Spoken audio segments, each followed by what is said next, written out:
लोकसभा निवडणुकीसाठी महाराष्ट्रातील जागा वाटपाचा तिढा अद्याप सुटलेला नाही।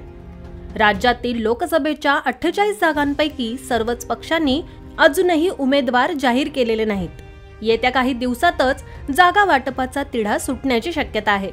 मात्र तोपर्यंत महाविकास आघाडी आणि महायुतीच्या बैठकांचं सत्र सुरूच राहणार आहे। दिवसभरातील महत्त्वाच्या घडामोडी आपण या लाईव्ह ब्लॉगमधून जाणून घेणार आहोत। शिरूर लोकसभा मतदारसंघात महायुतीच्या समन्वय बैठकीबाबत भाजपा नेत्यांमध्ये नाराजी। विश्वासात घेतलं जात नसल्याने भाजप नेते बैठकीला हजर राहणार असल्याची माहिती समोर आली आहे।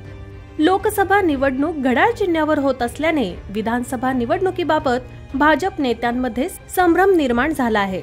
आज मंत्री चंद्रकांत पाटील, उदय सामंत यांच्या उपस्थितीत समन्वयक बैठक होत असताना भाजप नेते गैरहजर राहणार असल्याची माहिती सूत्रांनी दिली आहे।